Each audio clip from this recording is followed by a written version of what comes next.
Então, todas as vergonhas e perdas que vão vir na sua vida e vão te impedir de ser uma referência, geralmente estarão ligados a uma base que não é verdadeira e você construiu em cima.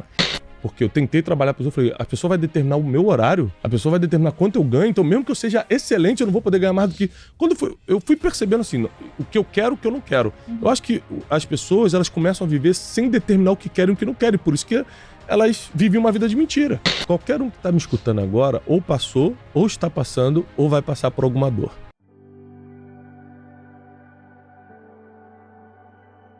Uma coisa que eu entendi é que para você ser referência em qualquer coisa, você precisa ser de verdade. Por exemplo, quando você fala que eu sou uma referência em espiritualidade, se eu, por algumas pessoas, sou considerado uma referência nessa área, é porque eu sou espiritual de verdade. Se eu sou referência para algumas pessoas em desenvolvimento pessoal, é porque eu me desenvolvi e ajudo pessoas a se desenvolverem de verdade. A maioria das pessoas que não chegam a ser referência em nada é porque elas nunca foram de verdade. Você não consegue ser 100% verdadeiro o tempo todo. Às vezes você tem que rir para pessoas que você não gosta, mas é a educação. Mas quando você nunca é verdadeiro, quando você sempre está num disfarce, você nunca conseguirá ser uma referência de verdade. Então o primeiro conselho que eu quero dar é, só construa em cima do que é verdade. Não adianta você desenvolver um projeto, desenvolver um futuro, desenvolver uma profissão, desenvolver o que for, um relacionamento, se não for em cima da verdade. A maioria dos casais que se separam depois de muito tempo, assim, meu marido saiu de casa do nada. Não existe do nada. Eles começaram a construir em cima de alguma coisa que não era verdade. Às vezes o cara casou, mas não era isso que ele queria, mas também estava se sentindo sozinho, por que não? Vamos nos juntar? Então isso vale para a sua vida sentimental, para o seu casamento, para a sua vida profissional, para a sua vida financeira. Por que o carro do guincho chega na porta de alguém e leva o carro da pessoa? Porque ela comprou algo que não podia pagar. Ou seja, ela estava vendo uma vida de mentira. Então todas as vergonhas e perdas que vão vir na sua vida e vão te impedir de ser uma referência, geralmente estarão ligados a uma base que não é verdadeira e você construiu em cima. Eu decidi, antes mesmo de passar por um processo de quebra, quando eu estava lá no subúrbio do Rio de Janeiro, antes de montar minha primeira empresa, quebrar e foi a humilhação e a dívida gigantesca, antes disso tudo eu já tinha decidido vencer na vida. Eu já tinha tomado a decisão. Eu vou ser um cara que vou me desenvolver. O melhor investimento que tem é em mim. Eu preciso aprender a vida. Eu preciso aprender como lidar com as pessoas. Eu preciso aprender como fazer dinheiro e não perder. Eu quero sair dessa realidade. Com 19 anos eu entendi, não quero trabalhar para ninguém, porque eu tentei trabalhar para eu falei, a pessoa vai determinar o meu horário, a pessoa vai determinar quanto eu ganho, então mesmo que eu seja excelente, eu não vou poder ganhar mais do que... Eu fui percebendo assim, o que eu quero, o que eu não quero. Eu acho que as pessoas, elas começam a viver sem determinar o que querem e o que não querem, por isso que elas vivem uma vida de mentira. Ou nem param pra pensar nisso. Elas não se dedicam a si próprias, tipo assim, o que eu quero da vida? Como é que eu quero terminar? Tem um versículo bíblico milenar que eu amo, que é de Davi. Ele fala, ensina-me a contar os meus dias, a fim de que eu alcance um coração de sabedoria. O que é isso? Você entender quanto tempo eu tenho na Terra ainda. Eu tenho 42 anos hoje. Daqui a 10 anos, se Deus me permitir estar vivo, eu tenho 52, Júlia, minha mais velha, tem 24, provavelmente você é vô. Aí, isso é contar os dias, é você entender. Se eu chegar aos 60, como eu vou estar? Fazendo o quê? Meus filhos vão estar com que idade? Fazendo o quê? Quando você começa a entender a sua finitude e que esse mundo passa muito rápido, você começa a agir com sabedoria. Eu consegui isso muito jovem. Ainda assim, quebrei, dei problema, envergonhei meus pais em algumas situações, tive um início de casamento difícil. Ainda assim, você vai errar na vida porque nós somos seres humanos, não existe ser humano perfeito. Mas pelo menos eu trilhei um futuro. Falei, é isso aqui que eu quero. As pessoas que não têm vergonha de mostrar as suas dores, as suas vergonhas, elas ainda não entenderam que é isso que constrói a gente. Quem eu sou? Você me segue por quê? Você não sabe quanto eu tenho no banco, você nunca viu meu diploma, não sabe nem se eu tenho diploma. Você me segue pelo que eu venci. Se eu tiver vergonha de contar o que eu venci, ninguém me escuta. Tem mais. Porque as pessoas têm vergonha de contar as dores e vergonhas porque elas também ainda não venceram isso.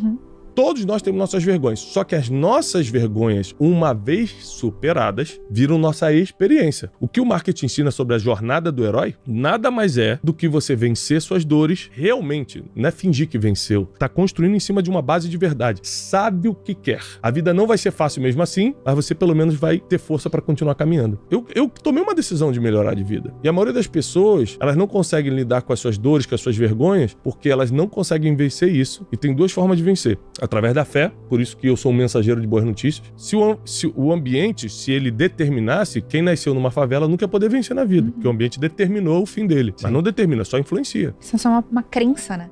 A pessoa acha porque é dali não vai poder, né, numa comunidade carente, não vai poder ter uma vida melhor um dia e tal. E lógico que pode. Muita gente que hoje são grandes empresários vieram de uma pobreza até extrema. Quando eu comecei a ter muitos prejuízos na vida, eu falei, cara, o que tá acontecendo com a minha vida? Afinal de contas, eu acredito em Deus. O primeiro baque que eu tive foi quando tudo começou a dar errado pra mim e eu comecei a botar a culpa em Deus. Foi ali que eu comecei a conhecer a Bíblia de verdade. Eu tinha 26, 27 anos. Então foi meio que uma crise de identidade. Não, eu falei assim, eu acredito em Deus e minha vida tá de cabeça pra baixo, meu casamento não é como eu tava pensando, não tá bom como eu pensava, minha vida financeira é uma droga, meus amigos parece que não são de verdade, eu não me sinto bem nunca, eu só tenho dor acumulada, não parece que eu não tenho vitória. E eu comecei a brigar com Deus e falei assim, como é que pode eu acreditar em Deus e não ter a vida que eu quero? Foi aí que eu percebi que acreditar em Deus não muda o jogo. O que muda o jogo é fazer o que ele mandou fazer. Deus está mais preocupado com as tuas ações de segunda do que com as tuas orações de domingo.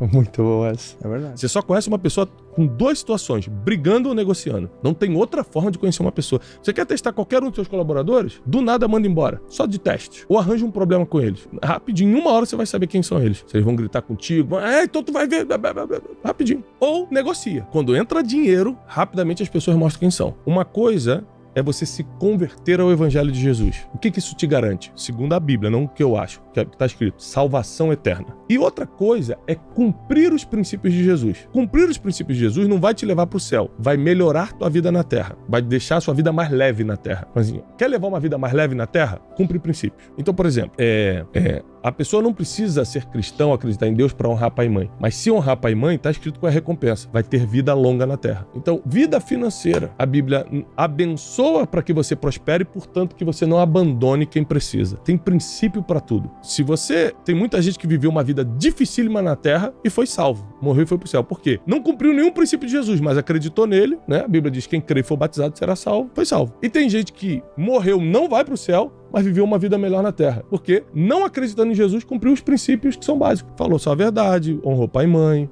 fez os negócios da maneira certa, pagou os impostos que a Bíblia coloca como princípio. Sim. Entendeu? Então, quem tentou viver de quebra de princípios, terminou mal. Uma coisa são os princípios de Jesus, outra coisa é aceitar o Evangelho de Jesus. Então, não tem como não ter problemas nessa terra, não tem como não ter dores nessa terra, mas também não precisa ser tão sofrida. Se você praticar princípios, você vai ter uma vida bem mais leve. Qualquer um que está me escutando agora, ou passou, ou está passando, ou vai passar por alguma dor. As dores mais comuns: abandono, traição, perda de um ente querido, confusão mental, sonhos frustrados, diagnóstico médico que dói mais na alma do que no corpo, divórcio, perda de um filho, sendo que a perda de um filho, eu faço aqui um adendo, que é a única dor, é uma dor tão profunda, que é a única dor que não tem nome. Se você perder teu pai e tua mãe, você vira órfão. Se você perder tua esposa ou teu esposo, você vira viúvo ou viúva. Perder filho não tem nome, porque é uma dor que não tem como. Quem passou por isso sabe o que é. Então Deus dá uma missão pro ser humano e deixa ele brilhar em alguma coisa. Quando você brilha profissionalmente, quando você tem a oportunidade de ter seguidores na internet, isso é uma missão divina. Deus não dá sucesso por acaso. É para que você diminua a dor das pessoas, é para que você leve uma mensagem. Então pega o que você tem, o talento que você tem, o que você acha que é pouco. O pouco que você tem é muito para quem não tem nada. O pouco que você sabe é muito para quem não sabe nada. Então todo mundo que tá escutando pode fazer alguma coisa para diminuir a dor do outro. Tem uma pregação minha no YouTube, depois você busca lá, chamada As 8 Formas que Deus Fala. Logo no início da pregação eu explico. É lógico que não são só 8, mas aqui são as 8 mais comuns. Deus fala do jeito que ele quiser. Ele é Deus. Mas quais são os mais comuns? Ele te dá sinais, sonhos, usa uma pessoa para falar contigo, chama-se profecia. Ele fala audivelmente contigo, fala através da sua consciência, fala através das dificuldades. Tem várias formas que Deus usa constantes. Muitos seres humanos escutam Deus através dessas 8 formas. Tá nessa pregação, assiste lá. A gente veio no carro agora conversando com um amigo, ele falou assim, rapaz, do nada ele falou assim, que ele foi numa negociação de anos atrás comigo, uma negociação multimilionária que a gente estava envolvido, de um projeto educacional, e aí ele falou assim, cara, graças a Deus tu não fechou aquele negócio, sei lá, 3, 4 anos atrás. Eu falei, rapaz, graças a Deus. Ele falou, parecia ser muito bom, né? Eu falei, não, parecia um sonho, só que eu orei antes. E quando você ora, Deus vai escolher uma forma para te dar o sinal de se é ou se não é. Então o que parecia um sonho. Deus falou, não é pra você não. E hoje eu vejo, meu Deus, teria sido uma tragédia na minha vida se eu tivesse fechado aquilo. Eu não estaria vivendo o que eu tô vivendo hoje se eu tivesse fechado aquilo. Talvez não estaria com a saúde que eu tô hoje. Você tem que seguir a sua vida, sempre pedindo a Deus, através de oração, sinais. Só que existem coisas que já estão escritas. Por exemplo, eu não preciso de um sinal de Deus para saber se eu tenho que mentir para conseguir aquele emprego, porque a Bíblia já diz que mentira desagrada a Deus. Eu não preciso orar para saber, eu estou apaixonado por uma pessoa que é casada. Será que é a vontade de Deus? Não, não é. Já está escrito que Deus não vai destruir uma família para formar outra. Já está escrito. Não precisa. Tem coisas que você não precisa perguntar para Deus. Ele já deixou instruído. Mas tem coisas específicas que você pergunta, Senhor, qual é o emprego? É esse aqui ou aquele? Moro no Brasil ou moro em outro país? Essa situação, e Deus vai falar de alguma forma contigo. Então, na verdade, não é você quem decide. As coisas acontecem, entendeu? Sim. Você só precisa estar atento a alguns sinais. A maioria das pessoas que estão escutando a gente agora estão em confusões mentais. Elas não têm luz para a próxima decisão, elas não têm luz para dar o próximo passo. E o nome disso chama-se orientação espiritual. Então, uma pessoa que não se espiritualiza não recebe essa orientação. E ela toma decisão por si só e aí resolve sozinho também. A primeira coisa que você tem que fazer para saber se é a vontade de Deus ou não é ter o mínimo de contato com ele. Você só reconhece a voz que escuta todo dia. Se eu tô num parquinho cheio de criança e um dos meus 4 filhos grita, eu vou saber que são eles, porque eu escuto todo dia a voz. Agora, você só procura a voz de Deus quando tá desesperado, não escuta todo dia, como é que você vai reconhecer uma voz que não escuta sempre? A gente tem que lembrar que Deus não é babá, não, pra cuidar só do que a gente quer. Ele é o autor, ele é o criador de todas as coisas, a gente tem que se encaixar no que ele quer. É diferente, não é do jeito que quer. Tem gente que quer fazer Deus fazer as nossas vontades, não é isso não, a gente que faz a vontade dele. Uma coisa assim que me ajudou muito a compreender o mundo, logo a me compreender e logo a tomar decisões assertivas foi a empatia. Eu era uma pessoa muito descontrolada emocionalmente, eu era uma pessoa raivosa, uma pessoa ressentida, eu tinha muitos problemas emocionais, muitos problemas até espirituais, né? Porque tem coisas como falta de perdão que viram um problema espiritual. Uhum. A falta de perdão, ela começa como um problema emocional. Você me feriu, tô contra você, agora sou teu inimigo. Começa como emocional e vira espiritual. Por que vira espiritual? Porque existem brechas emocionais que você dá que o mundo espiritual começa a agir contra você. E a falta de perdão é uma. Você pode ver que muitos médicos já comprovam cientificamente que câncer foi desenvolvido por um ressentimento profundo. E outras doenças, psicossomatizações terríveis por causa de questões emocionais. Se o corpo se aproveita de uma brecha emocional, imagina o mundo espiritual. Nós somos corpo, alma e espírito. A gente tem que entender que brechas precisam ser fechadas. Então, tá brigado com alguém? Pede perdão. Não quero pedir, ele tá errado. Você é orgulhoso. A Bíblia diz que Deus resiste os orgulhosos, mas dá graça aos humildes. Você tem que decidir se você quer ser humilde ou quer ter razão. Porque às vezes você vai ter que perder a razão para ser humilde. Mas pelo menos vai estar do lado de Deus. Para estar do lado de Deus, você tem que cumprir o que ele falou. Eu vou repetir, a Bíblia tem solução para tudo. Ambição, que é diferente de ganância. A ganância é pecado. Porque o que é ganância? Eu quero porque eu quero por causa do dinheiro.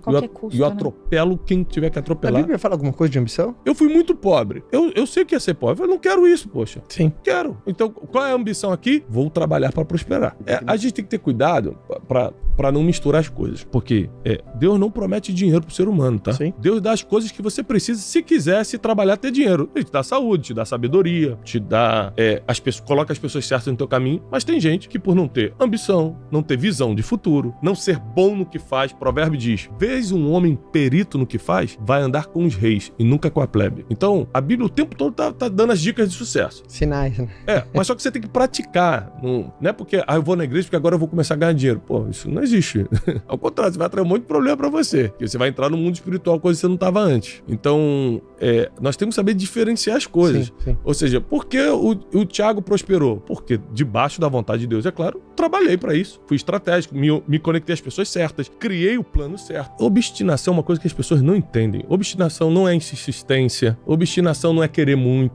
Obstinação não adianta me bater que eu vou me levantar. Não adianta tentar me impedir, não vou parar. Obstinação eu tô determinado a fazer isso e vou fazer. A obstinação, no meu modo de ver, só funciona quando você tem uma direção divina. Porque senão você pode ser obstinado numa coisa que não vai dar certo. Você é obstinado num negócio que não vai te levar a lugar nenhum. Agora, tem direção divina, você vai pro lugar certo. Como eu sei se é de Deus ou não? Um dos maiores sinais, além de tem que estar escrito, porque Deus nunca vai falar nada que já não esteja escrito, é que você tem que ter paz. Tem paz em fazer isso. Porque Deus não age na confusão. Você tá confuso, você não tá dormindo, tem alguma coisa errada. Uhum.